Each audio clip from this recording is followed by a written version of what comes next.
الحمد للہ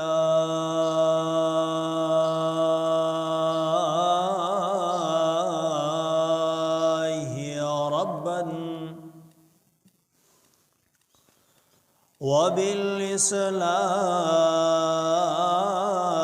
وبالإسلام دينا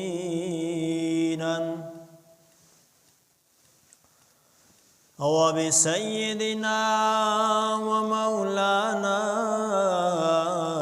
وملجانا ومأوانا محمد صلى الله عليه وسلم رسولا.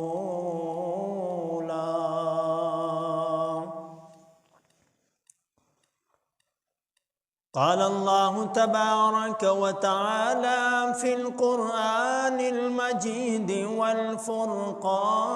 الحميد: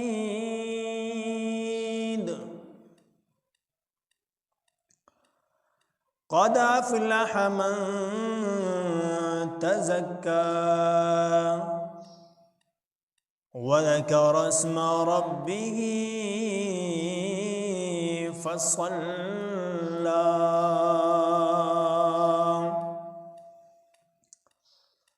صدق الله مولانا العظيم وصدق رسوله النبي الكريم ونحن على ذلك لمن الشاكرين والشاكرين والحمد لله رب العالمين.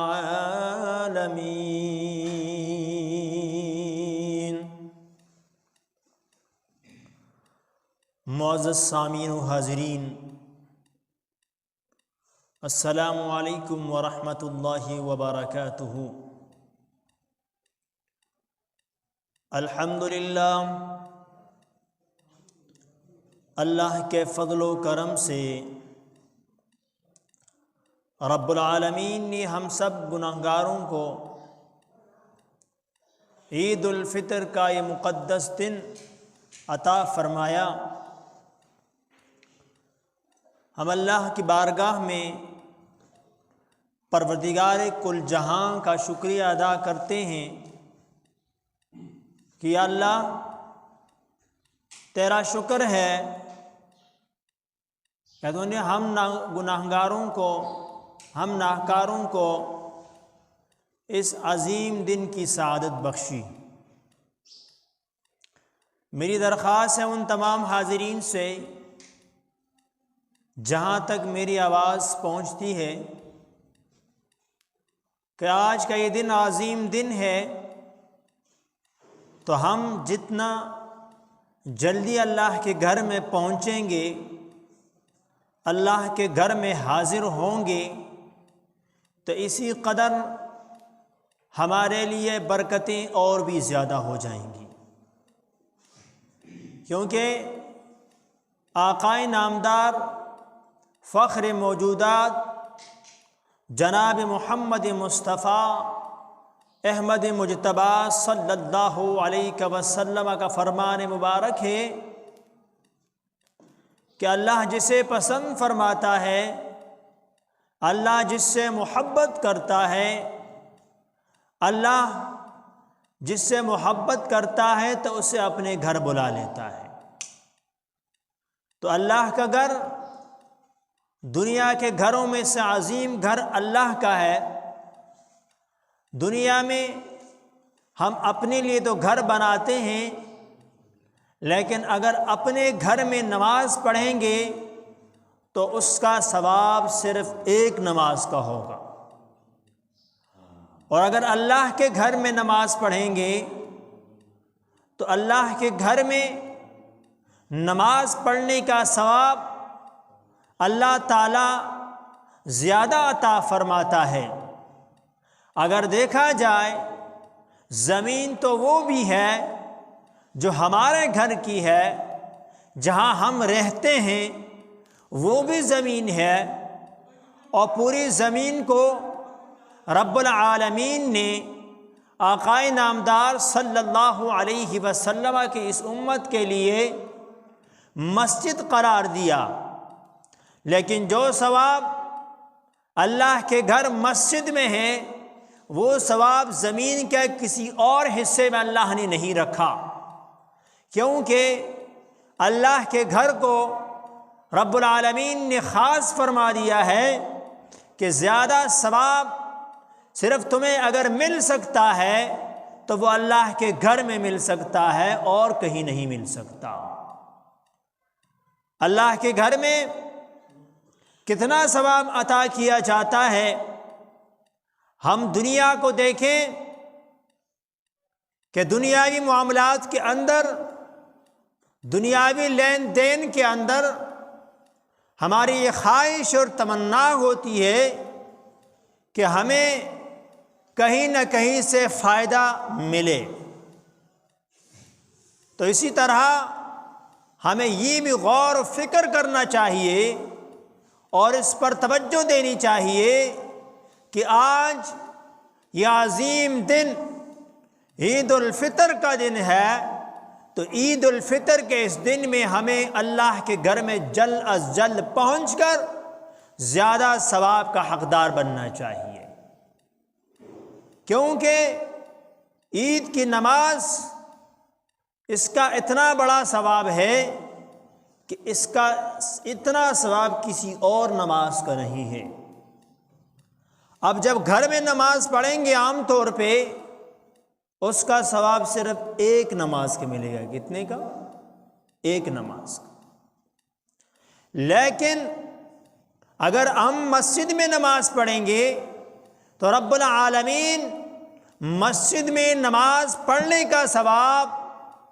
25 نمازوں کا ثواب ہے ایک روایت کے مطابق، دوسری روایت کے مطابق 70 نمازوں کا ثواب، اور تیسری روایت کے مطابق رب العالمین 700 نمازوں کا ثواب عطا فرمائے۔ اب بتاؤ، ایک نماز پڑھنا ہم گھر میں بھی پڑھ سکتے ہیں، اور وہی نماز اگر ہم اللہ کے گھر میں پڑھیں گے تو اس کا ثواب دوگنا ہو جاتا ہے، زیادہ ہو جاتا ہے۔ تو میرے بھائیوں بزرگوں، اللہ تعالیٰ نے بڑا کرم فرمایا اس امت پر، کیسے یہ عظیم دن عید الفطر کا دن عطا فرمایا۔ آقائے نامدار فخر موجودات جناب محمد مصطفیٰ صلی اللہ علیہ وسلم جب مکہ المکرمہ تشریف لائے تو وہاں پر 2 دن بطور خوشی کے منائے جاتے تھے کفار و مشرکین کے، مسلمانوں کے لیے کوئی خوشی کا دن نہ تھا۔ تو حضور پر نور صلی اللہ علیہ وسلم نے فرمایا کہ میرے غلاموں، رب العالمین نے تمہیں 2 دن عطا فرمائے ہیں، ایک دن ہے عید الفطر اور دوسرا ہے عید الاضحیٰ، اسے بقرہ عید کہا جاتا ہے۔ تو یہ خوشیوں کے ایام ہیں، خوشیوں کے دن ہیں، ان میں ہمیں چاہیے کہ ہم زیادہ سے زیادہ اللہ رب العالمین کو راضی کریں اور وہی کام کریں جس کا حکم اللہ جل وعلا نے عطا فرمایا ہے۔ آج کے دن کے کیا وہ کام ہونے چاہیے جو ہم کر سکیں اور ہمیں کرنے چاہیے؟ دنیاوی معاملات کے اندر ہمارا لینا دینا، تعلقات آپس میں کبھی جڑے ہوئے ہوتے ہیں اور کبھی ٹوٹے ہوئے ہوتے ہیں۔ گھریلو مسائل کی وجہ سے ہم تعلقات توڑ دیتے ہیں، تعلقات جوڑنے کی بجائے ہم میں توڑنے کا جو مادہ ہے وہ زیادہ ہے۔ گھر میں چھوٹی سی بات ہوگی، ہم جانا چھوڑ دیں گے، ہم سلام کرنا چھوڑ دیں گے، ہم ان کی دعوت پہ جانا چھوڑ دیں گے، یہاں تک کہ عید کے دن بھی ہم سلام کرنا چھوڑ دیتے ہیں۔ اور اس کی وجہ کیا ہوتی ہے کہ بھئی فلاں بندے نے مجھے دعوت پہ نہیں بلایا، چونکہ اس لیے میری دعوت نہیں کی گئی، لہٰذا اس دعوت میں اس نے مجھے یاد نہیں رکھا، تو میں نہیں جاؤں گا اس کے گھر۔ اور جب عید کا دن ہوتا ہے، ہم عید الفطر کی یا عید الاضحیٰ کی نماز ادا کرتے ہیں، مسجد میں ایک صف میں کھڑے ہو کر اللہ رب العالمین کی رضا کے لیے ہم نماز ادا کرتے ہیں، اللہ اکبر کہتے ہیں، اور یہ کہتے ہیں رب العالمین تیری ذات وہ عظیم ذات ہے جو سب سے بالا تر ہے، جو سب سے بڑھ کر ہے، تو سب سے اعلیٰ ہے، سب سے بالا ہے، سب سے اکبر ذات ہے رب العالمین تیری۔ لیکن جب ہم باہر نکلتے ہیں تو ہم مسلمان آپس میں سلام تک نہیں کرتے، اور اس کی وجہ گھریلو چھوٹا سا مسئلہ ہوتا ہے، ہم سلام کرنا چھوڑ دیتے ہیں۔ اس کا نقصان کیا ہے؟ آقائے نامدار فخر موجودات جناب محمد مصطفیٰ احمد مجتبیٰ صلی اللہ علیہ وسلم نے فرمایا کہ جو لوگ 3 دن تک آپس میں بات نہیں کریں گے، آپس میں گفتگو نہیں کریں گے، تعلقات توڑے رکھیں گے، جوڑے نہیں رکھیں گے، اگر ان ایام میں وہ فوت ہو جاتے ہیں تو اللہ تعالیٰ ان کی بخشش نہیں فرمائے گا، ان کی مغفرت نہیں ہو سکتی، ان کی بخشش نہیں ہو سکتی۔ جو لوگ تعلقات توڑ دیتے ہیں، ہاں جو جوڑتے ہیں ان کے لیے کیا ہے؟ آقائے نامدار فخر موجودات صلی اللہ علیہ وسلم نے فرمایا جو لوگ آپس میں تعلقات جوڑتے ہیں رب العالمین ان کے گناہوں کو بخش دے گا، ان کی مغفرت فرما دے گا۔ مغفرت کیسے فرمائے گا؟ فرمایا کہ جب 2 مسلمان آپس میں سلام کرتے ہیں، آپس میں ہاتھ ملاتے ہیں، تو رب العالمین کے پیارے آقا فخر موجودات صلی اللہ علیہ وسلم نے فرمایا کہ جب 2 مسلمان آپس میں سلام کریں گے، اللہ تعالیٰ ان کے ہاتھ چھوڑنے سے پہلے ان سب کی بخشش اور مغفرت فرما دے گا۔ یعنی سلام کرنے سے گناہ بھی معاف ہوتے ہیں، سلام کرنے سے اللہ تعالیٰ بندے کی بخشش بھی فرما دیتا ہے، مغفرت بھی فرما دیتا ہے۔ اور یہی سلام اگر ہم عید کے دن چھوڑ دیں گے تو بتاؤ کیا حال ہوگا ہمارا کیا ٹھکانہ ہوگا؟ ایک طرف ہم اللہ کو راضی کر رہے ہیں اور دوسری طرف ہم پھر گناہ کی طرف جا رہے ہیں۔ اللہ تعالی ہم سب کو نیکیاں کرنے کی سعادت عطا فرمائے۔ یاد رکھیے گا دنیا کے جو معاملات ہیں، دنیا کا مال و متاع یہیں چھوڑ جانا ہے، یہ زمینیں ہم نے یہیں چھوڑنی ہیں، یہ جائیدادیں ہم نے یہیں چھوڑنی ہیں۔ اللہ تعالیٰ کی بارگاہ میں کیا کام آئے گا؟ اللہ کی بارگاہ میں صرف نیک اعمال کام آئے گا، وہی مال کام آئے گا جو اللہ کی بارگاہ میں خرچ کیا۔ اور اگر صرف دنیا کی لالچ کی تو اللہ تعالیٰ صرف دنیا کے لالچ کرنے والوں کا کیا انجام فرماتا ہے، اس پر ایک حضرت موسیٰ علیہ السلام کی قوم کا جو بڑا عابد تھا، اس کا واقعہ چند الفاظ میں ذکر کرتا ہوں، پھر انشاءاللہ تعالی قبلہ امام صاحب حضرت مولانا مفتی محمد رضوان قادری صاحب انشاءاللہ انہوں نے تشریف فرما ہے۔ بندہ ناچیز کو انہوں نے مدعو کیا، میں شکریہ ادا کرتا ہوں قبلہ کا کہ انہوں نے مجھے دعوت دی یہاں پر آنے کی۔ اللہ تعالی حضرت کے علم میں عمل میں اضافہ فرمائے، اور ماشاءاللہ حضرت صرف اکیلے نہیں بلکہ کئی کارواں ساتھ لے کر انجمن نوجوانان اہل سنت تحصیل اگی کی صورت میں کئی مساجد کے اندر دروس کا سلسلہ کیا جاتا ہے۔ اور ماشاءاللہ آپ کی مسجد میں بھی میں تصویریں دیکھتا رہتا ہوں کراچی سے کہ مسجد حاضہ کی بھی جو وہ تصویریں سامنے آتی ہیں کہ ماشاءاللہ آج بتی شریف میں وہ درس ہوا، لوگوں نے شرکت کی،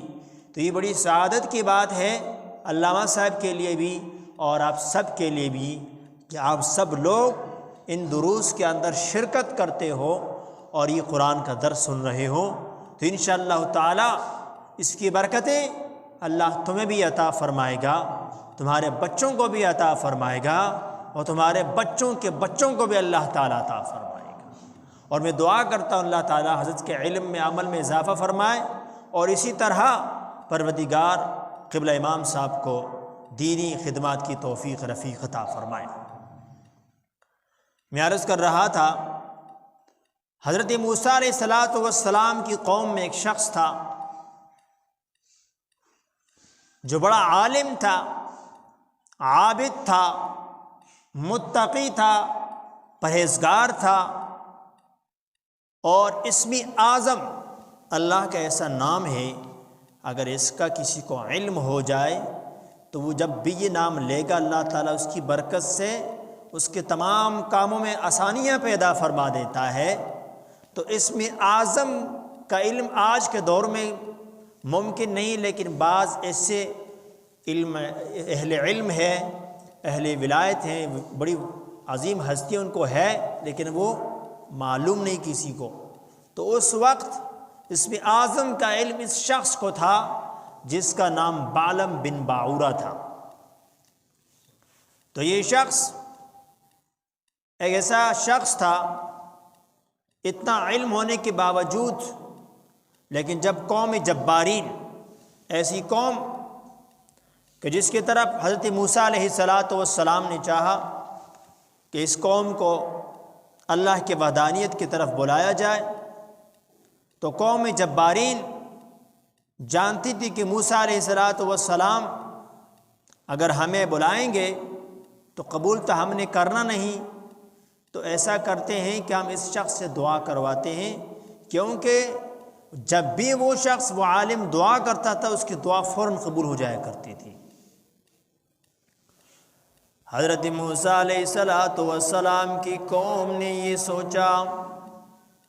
جب موسیٰ علیہ السلام قوم جبارین کی طرف لشکر لانے کے لیے گامزن ہوئے، رب العالمین کا حکم ہوا، اے موسیٰ علیہ السلام قوم جبارین کی طرف چلے جاؤ، قوم جبارین کو حکم دو کہ وہ اللہ کے فضل و کرم سے اسلام کو قبول کر لیں، رب العالمین کے وحدانیت کو مان لیں۔ موسیٰ علیہ السلام قوم جبارین کی طرف رواں ہوتے ہیں۔ قوم جبارین دیکھتی ہے موسیٰ علیہ السلام ہزاروں کا لشکر لے کر قوم جبارین کی طرف جاتے ہیں۔ قوم جبارین اپنے ہاں بہت بڑے عالم دین کے پاس آتے ہیں، نام ان کا بعلم بن باعورہ ہے۔ اسے قوم کہتی ہے، قوم موسیٰ علیہ السلام ہزاروں کا لشکر لے کے آ رہا ہے۔ موسیٰ علیہ السلام کا یہ لشکر جب یہاں پہنچے گا وہ ہمیں رون ڈالیں گے، وہ ہمیں مار ڈالیں گے۔ تم اللہ کے بندے ہو، تم اس میں جلالت کو جانتے ہو، تو اس میں اعظم کو جانتے ہو، ایسا کرو کہ موسیٰ علیہ السلام کی قوم کے لیے تم دعائے ضرر کر دو، بد دعا کر دو۔ تو بعلم بن باعورہ کہتا ہے، اے میری قوم، جب میں موسیٰ علیہ السلام کے لیے بد دعا کروں گا تو یاد رکھنا وہ اللہ کا نبی ہے، وہ اللہ کی مدد اس کے ساتھ ہے، فرشتوں کی مدد اس کے ساتھ ہے، وہ اللہ کا وہ ہے، وہ بندہ ہے کہ جو نبی ہے، میں تو ایک عام بندہ ہوں، میں ان کے لیے بد دعا نہیں کر سکتا۔ قوم نے یہ سوچا کہ بعلم بن باعورہ تو بد دعا نہیں کر رہا، ایسا کرتے ہیں کہ بعلم بن باعورہ کو مال کا لالچ دیتے ہیں۔ وہ قوم اٹھتی ہے، کوئی سونا لے کر آتا ہے، کوئی چاندی لے کر آتا ہے، کوئی وہاں کے درہم و دینار لے کے آتا ہے۔ بعلم بن باعورہ کے دربار میں سونا بھی ڈال دیا جاتا ہے، چاندی بھی ڈال دی جاتی ہے، سونے کے سکے بھی ڈال دیے جاتے ہیں، درہم و دناہر بھی دے دیے جاتے ہیں۔ لوگ یہ سوچتے ہیں کہ بعلم بن باعورہ کو اگر ہم اسی طرح مال و دولت دے دیں گے تو موسیٰ علیہ الصلاۃ والسلام کے لیے دعائے ضرر کرنے پر مجبور کر دیں گے۔ اللہ اکبر۔ تو بلعام بن باورہ نے جب مال دیکھا، چاندی دیکھی، سونا دیکھا، درہم دینار دیکھے تو مجبور ہو گیا۔ مال جب صحیح ہاتھوں میں ہو تو صحیح رہتا ہے، جب اس کی لالچ ہو تو بڑوں کو یہ تباہ و برباد کر دیتا ہے۔ بلعام بن باورہ نے مال دیکھا، دل میں مال کی لالچ آئی۔ بلعام بن باورہ نے یہ سوچا اتنا مال ہے، ایک تو بد دعا کرنی ہے۔ بلعام بن باورہ اتنے مال کو دیکھ کر اپنے گدھی پر سوار ہوتا ہے۔ گدھی پر سوار ہو کر جب ایک پہاڑ کی طرف دعائیں ضرر کرنے کے لیے جاتا ہے، بد دعا کے لیے جاتا ہے، وہ اپنی گدھی پر سوار ہو کر جب جا رہا ہوتا ہے، گدھی آگے جاتی ہے، رک جاتی ہے، بلعام بن باورہ اسے مارتا ہے اور کہتا ہے آگے جاؤ۔ جب وہ تھوڑی آگے چلی جاتی ہے تو وہ گدھی پھر رک جاتی ہے، پھر بلعام بن باورہ اسے مارتا ہے کہ آگے چلی جاؤ، تم کیوں کھڑی ہو رہی ہو؟ تو اللہ رب العالمین اس گدھی کو بولنے کی طاقت عطا فرما دیتا ہے اور وہ کہتی ہے اے بلعام بن باورہ، تو عالم ہے، تو اسم اعظم کو جانتا ہے، تو جب تو دعا کرتا ہے اللہ قبول فرماتا ہے، لیکن اے بلعام بن باورہ تجھے کیا ہو گیا ہے؟ تو مال کی لالچ میں آ گیا ہے، مال کو دیکھ چکا ہے، درہم و دینار دیکھ چکا ہے، دنیا کے مال تمہارے آنکھوں کے سامنے آ چکا ہے، اور تو ایک نبی کے لیے بد دعا کرنے جا رہا ہے۔ وہ نبی جس کی دعائیں قبول ہوتی ہیں تو اس کے لیے بد دعا کرنے جا رہا ہے۔ بلعام بن باورہ اس کی کوئی بات نہیں سنتا اور کہتا ہے کہ تم آگے چلی جاؤ۔ بلعام بن باورہ جب پہنچ جاتا ہے اور دعائیں ضرر کرتا ہے تو رب العالمین جب وہ دعائیں ضرر کرنے لگتا ہے اپنی قوم کے لیے، موسیٰ علیہ السلام کی قوم کے لیے، تو اس کی زبان سے موسیٰ علیہ السلام کی بجائے اپنے قوم کے لیے بد دعا نکل رہی ہے۔ تو قوم کہتی ہے ہم نے تو تمہیں پیسے دیے ہیں، قوم کہتی ہے کہ ہم نے تمہیں پیسے مال و متاع دیا ہے اور تو ہمارے لیے بد دعا کر رہا ہے۔ تو وہ کہتا ہے میں کیا کروں، میں تو ان کے لیے بد دعا کر رہا ہوں لیکن میری زبان سے نام تمہارا ہی نکل رہا ہے۔ تو اللہ تعالیٰ سے دعا گو ہوں کہ پروردگار ہمیں دین سمجھنے اور اس پر عمل پیرا ہونے کی توفیق عطا فرمائے۔